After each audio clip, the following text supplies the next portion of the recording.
Mauriciennes, Mauriciens, camarades travailleurs, bonsoir. Demain, 1er mai, fête du travail.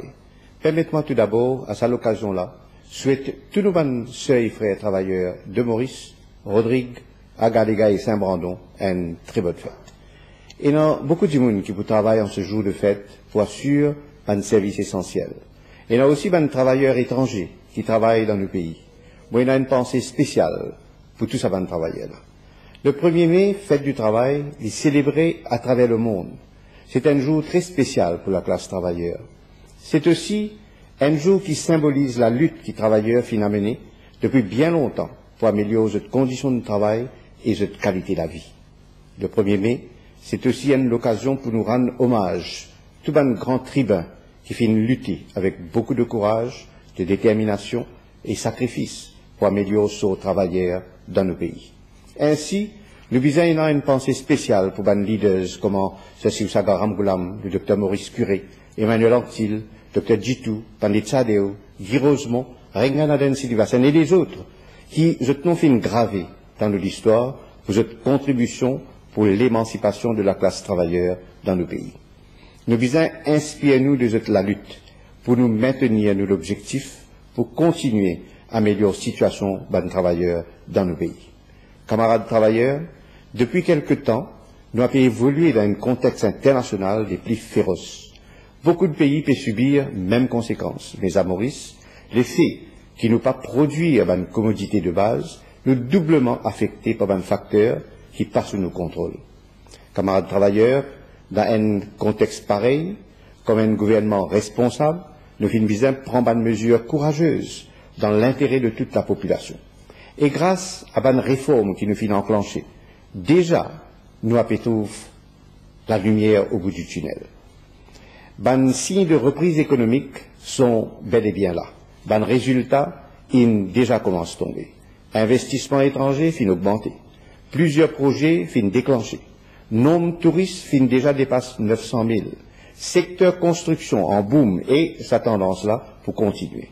Les autres secteurs aussi peuvent développer, en particulier Seafood Hub, secteur finance et IT.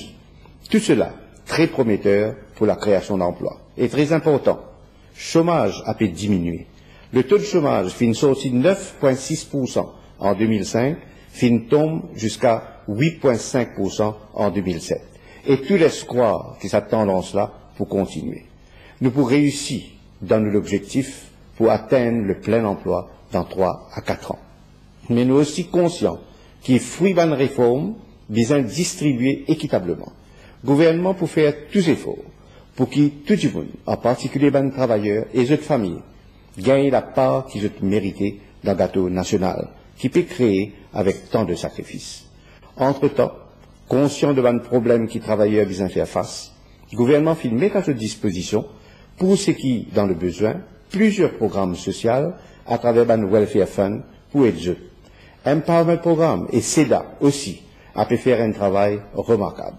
Tout cela dans le but pour aider les familles pauvres et les travailleurs en difficulté pour améliorer leur qualité de la vie. Camarades travailleurs, nous pouvons aussi initier une réforme de nous la loi travail. Nous pouvons adapter nous la loi avec l'objectif pour capable faire face à un défi qui peut guetter nous. Dans cet exercice-là, nous voulons à tout prix promouvoir la paix industrielle dans nos pays. Nous, l'objectif principal, c'est protéger davantage les droits des travailleurs et en même temps qu'il nous améliore la productivité de nos entreprises pour rendre plus performants et plus compétitifs au niveau international. Le dialogue social est au cœur de la stratégie de nos ministères et du gouvernement.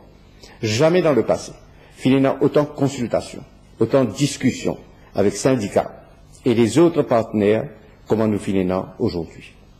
Tout ça, ce changement-là, nous a pu amener dans la transparence et dans le dialogue. C'est un changement qui est nécessaire et qui passe dans l'intérêt des travailleurs et de famille, mais aussi dans l'intérêt supérieur de la nation, pour assurer un meilleur avenir pour la population tout entière. Camarades travailleurs, gouvernement, voulez que chaque travailleur et que sa famille vivent bien dans ce pays-là. Nous pouvons faire tout nous mieux pour que chaque travailleur, madame ou monsieur, fasse un travail décent, c'est-à-dire un travail qui est productif, safe, qui se la paye bon et qui donne aux travailleurs l'occasion de progresser dans la vie en toute liberté. Dans un monde en pleine mutation, avec tout ce grand défi, nous visons un sens de l'état d'esprit et adapter-nous avec l'exigence de la mondialisation. Nous visons agir en responsable pour assurer nous l'avenir et l'avenir de nos enfants. Visant que chacun continue de jouer ce rôle pour permettre aux travailleurs de maintenir ses valeurs et sa dignité qu'il est toujours mérité. Moyennant confiance qu'ensemble, avec collaboration, tous les partenaires de développement, nous sommes capables de relever les défis qui sont devant nous et réussir pour nos pays et pour les générations à venir. Je souhaite tous les travailleurs de nos pays et des îles une très bonne fête du travail pour demain. Merci.